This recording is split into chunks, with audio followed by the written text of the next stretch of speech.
Not gonna lie, I forgot to record my voice, and this is the second time I'm recording this. The previous one was 25 minutes, so this time I will just make it quick, so we don't have to suffer through it. Hello. Solo Living came out. It's May 8th. Why are you putting month before the day? Never mind. May 8th, game just came out, and let's talk about it. As you can guess, I am disappointed with the game, and I will try to explain why. Let's get to maybe some pros first, so we are not starting with like a bad mood. I do like game art style. There's a lot of cutscene where they combine panels from webtoons. Also, I feel like a lot of cutscenes have this webtoonish type of art style, which fits very well and it's very nice. I'm very happy with the way they decided on the art style of this game. That's one thing. The other thing is, as if you remember correctly, I mean, if you remember, because I assume majority of people played, at least watched the anime that. Sorry, like I still have fever, so and I'm recovering. So if I'm mistaking or I'm lost with my words, please. I assume majority of people that are playing this game at least saw the anime. So if you remember, when Son got almost killed, he got this pop up that you have 5 seconds and your heart will stop. You have to choose. You got then exact same thing in the game. You have to choose. You have 5 seconds. There's like more of this type of things in the story later on, and I really like this. It's a very nice detail they added to the game. Uh, Last thing I really liked is the customization. First of all, you have more weapons to choose. You like Son is not. Uh, it's not like you only have to use daggers. You can use bow, gun, spear, staff. I know there's like a shield. I think there's like at least 10 different types of weapon. You can use them all. And also, the same as Son was able to spec his character in the story, you can do the same. You can put points in attack, agility, defense, perception, intelligence. You can do all of this stuff, which makes game feel, I don't know, it's just better. You have like more freedom how you want to play your character, and especially it works well if you can play your the type of weapon you want to use. So, for example, you want him to be a mage, you want him to use staff or book, so you just go full intelligence. You don't give a fuck. That's for the good things. Now the bad things.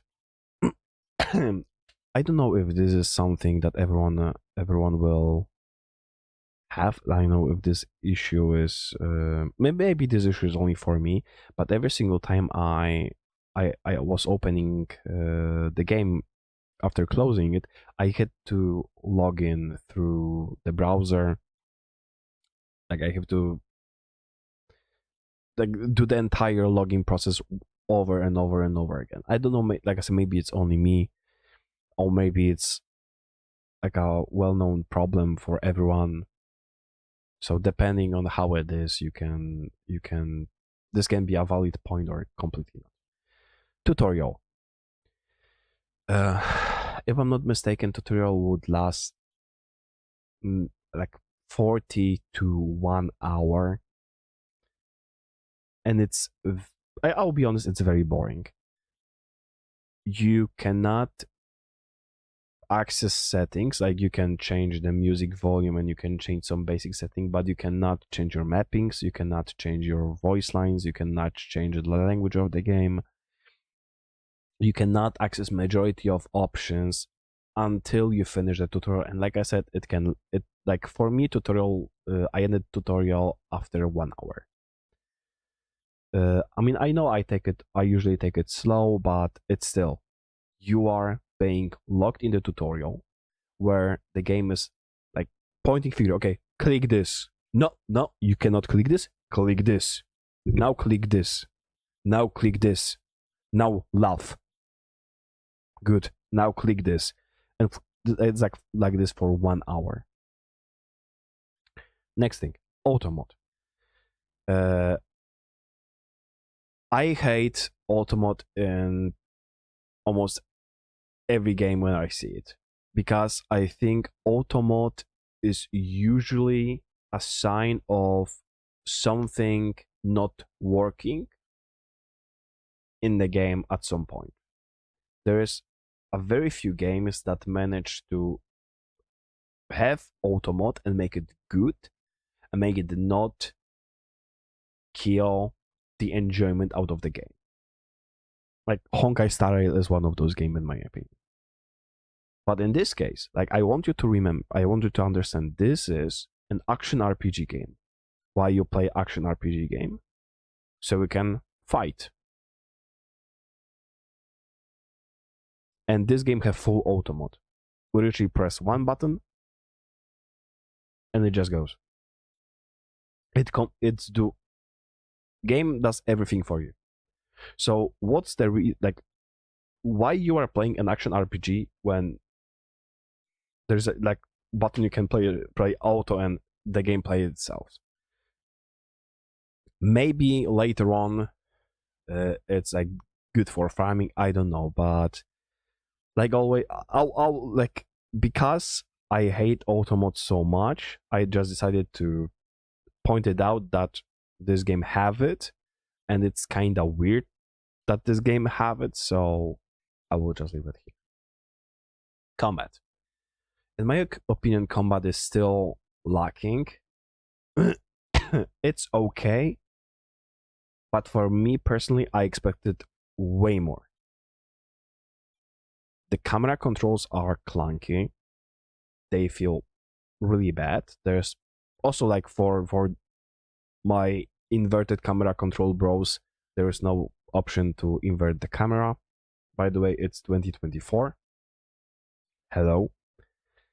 And maybe this will be different on keyboard, and I actually think that if you want to play this game and you are okay with both inputs, just go with the keyboard, because targeting is very bad in this game. So unless you are precise with your targeting, you will miss, and that especially with long range weapons, unless you are using the lock target, which also doesn't work properly, because sometimes even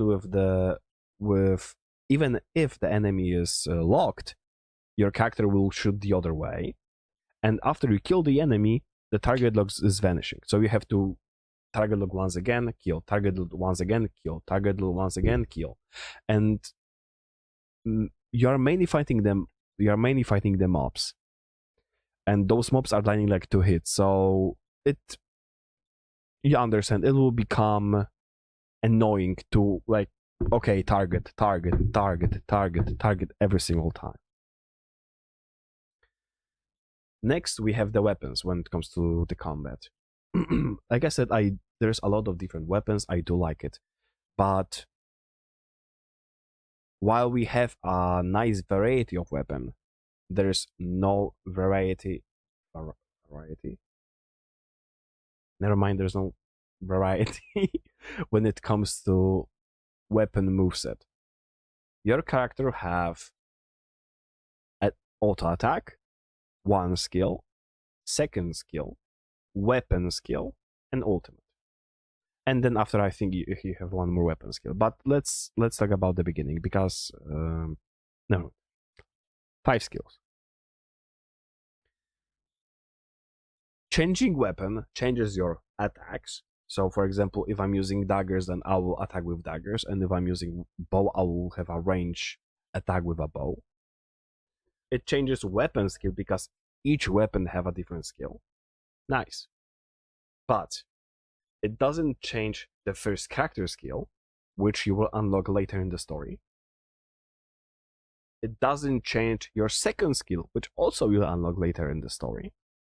And it doesn't change your ultimate, which also you will unlock later in the story. So, for example, if you are playing melee weapon, it's okay.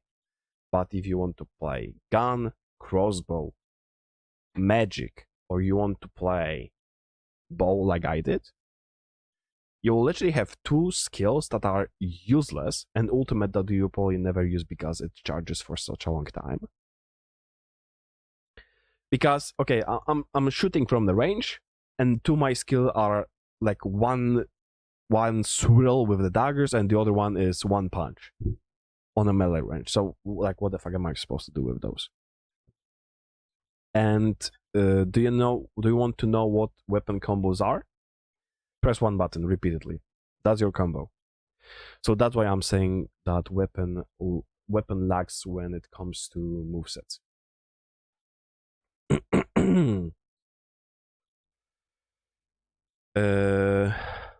Okay, I skipped this one, so maybe let's go back to this. I praise this story for how they went with all of those fun, nice details, how they went with the art style. But the problem is, story is level locked. Your account level is also Son's level. So by playing the story, by playing the stages, you gain your level, you level up. And beside playing the story, from what I know for now, the only way you can level up is by doing gates. And to clear the gates, you need like the passes. And passes are literally like the fuel in Honkai Star Rail, like Resin in Genshin. So you just have to wait for them to like recharge, and then you can go once again. And like from what I know for now, at least for my character, for my account, those are the only two ways I can gain level and I can level up my character. I got stuck on chapter 6. And like the main breakthrough is on chapter 9. And that was where I wanted to stop, but well, game said fuck you. To get from level 16 to level 17, and to finish chapter 6, you need to be level 17. To get from 16 to 17, you need 7,000, I think 200 EXP. Each story quest, and there's like a few side quests. It's not that many, just to be clear.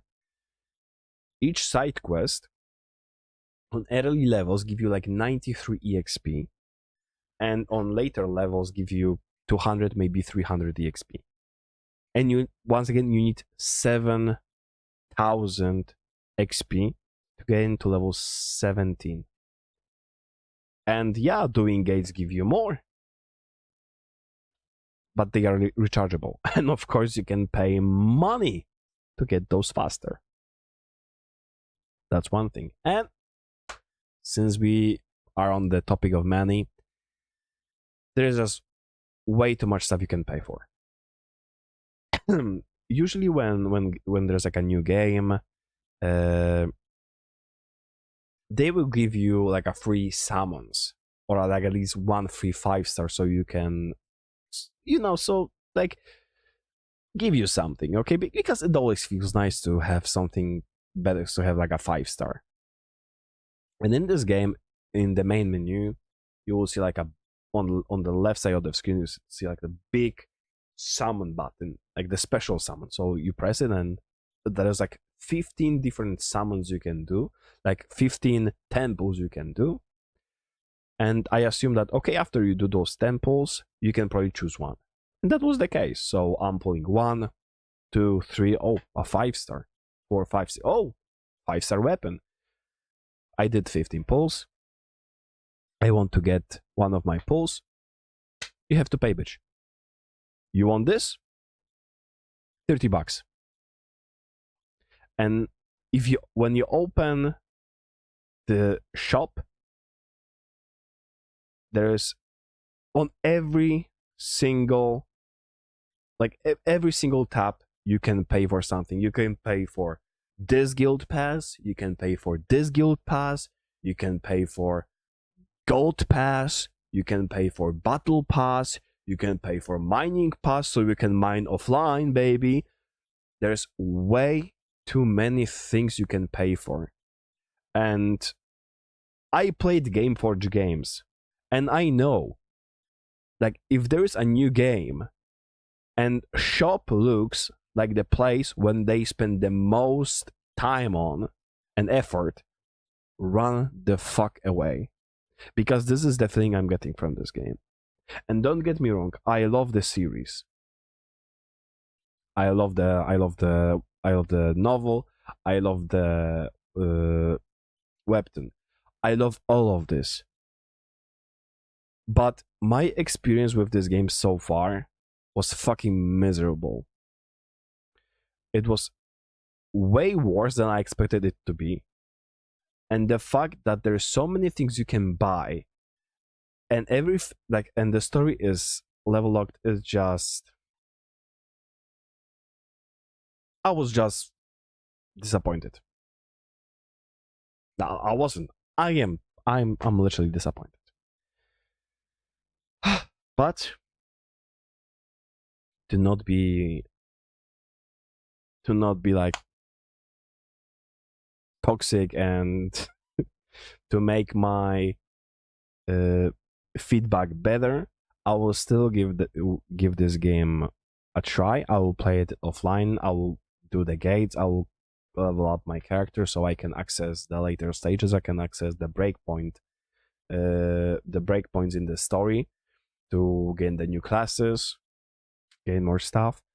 And then after I played for a little bit, and after I unlocked the rest of the things I can do in this game, I will come back probably with the follow-up video, and we will see how I will feel about it. For now, today, I'm just disappointed. Like, if you feel different about this game, please tell me. Like, if you think the game is great, don't let some random dude on the internet tell you it's bad, because we all play the game, play those games to have fun. And if you have fun, that's what's important. So have a good day, have a good night, and see you next time. Bye bye.